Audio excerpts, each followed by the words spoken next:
I spoke out against her going, submitting a report stating the ray shielding was inadequate. But the brass's response was brusque.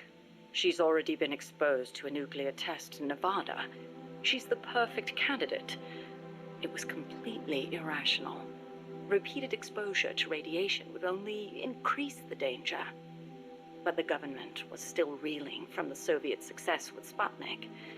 There was no hope of getting a rational response. They were simply too panicked. People can be so obtuse when it comes to things they can't see. I, however, understood all too well. Just as invisible ultraviolet radiation scorched my skin, heavy particle radiation from space would cause irreparable harm to human tissue. In a word, she was expendable. It was during the boss's pre-flight checkup that I noticed something strange on the X-ray of her skull. Part of the right hemisphere of her brain was damaged. It seemed inexplicable, given her keen intelligence and amazing physical prowess, but there it was, and I decided to report it.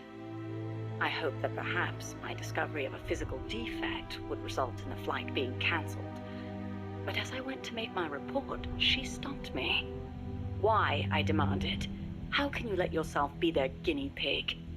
Ignoring my protests, she took me up to the roof of the lab. The night sky was ablaze with stars. It was there that I learned how she had wounded her head. 1943, Los Alamos. She was serving with the Special Forces when she received new orders. A German spy had infiltrated the Manhattan Project, which aimed to build the world's first atomic bomb. She was to eliminate him.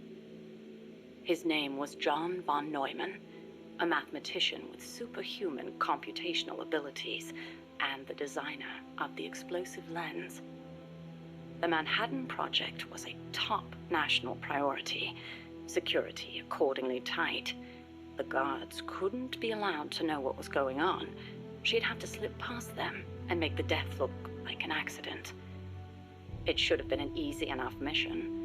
But just before the operation, she received unexpected news.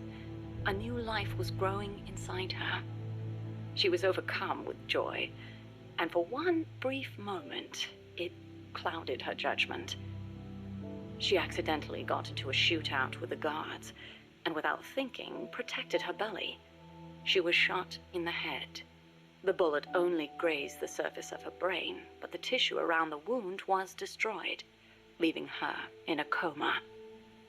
She wasn't given much chance of recovery, but 3 months later, she woke up. Within 6, she was able to move around as if nothing had happened. It was functional compensation. The other parts of her brain took over for the part that was lost. It made logical sense, but such a full recovery was nothing short of a miracle. Perhaps her superhuman willpower made it possible. Or perhaps my body knew it had to survive for the sake of my unborn child. She smiled as she said that. I understand how she must have felt. "Some have taken to calling me Ms. Left Lobe," she said, "because I'll do anything for the mission." She was tough, yes, but she had feelings too. I knew that better than anyone else. As it turned out, von Neumann wasn't the spy. The assassination order was a deliberate bit of misinformation planted by the Russians. She had been deceived. The Eastern and Western camps were united on one point: opposition to the Nazis. The Allies needed to develop that bomb before Hitler did. But in looking ahead, the Russians found the Manhattan Project's progress a little too quick for their liking. Mass production of a uranium bomb, like the one that was eventually dropped on Hiroshima, would be difficult from a material perspective. But a plutonium bomb, once perfected, could be mass-produced, and eventually even miniaturized. And Moscow did not like the idea of America having that kind of head start.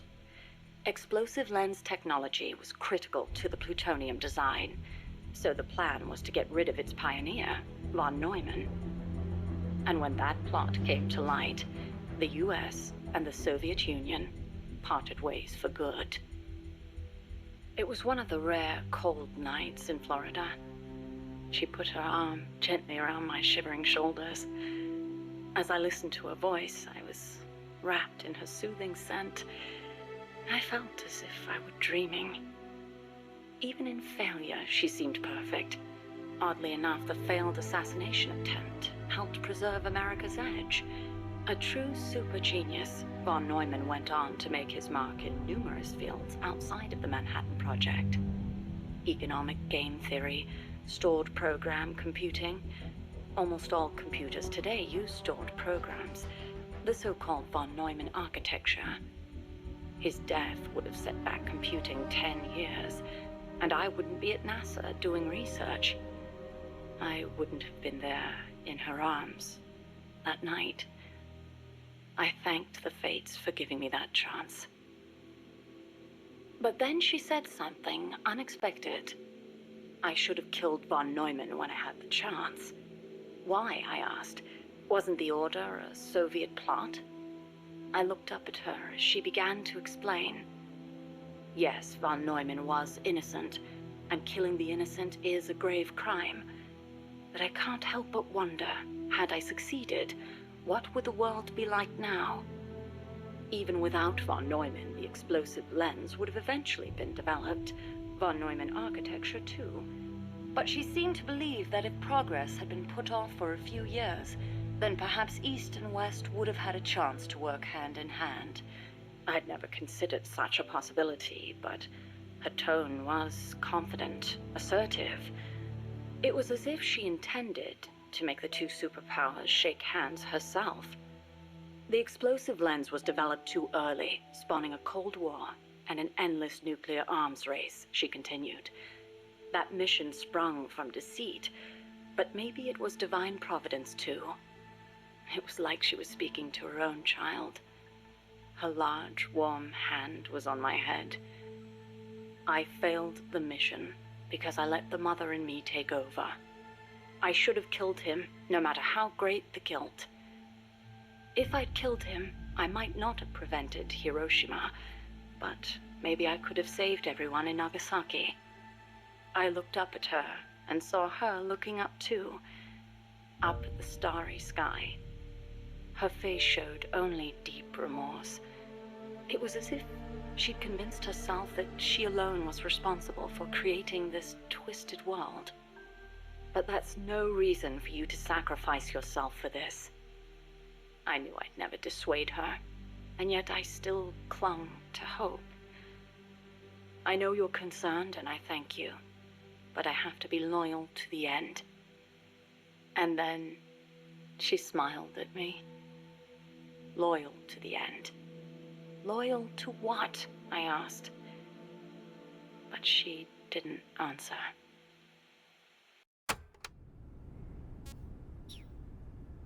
Ich glaube, ich werde. Lol.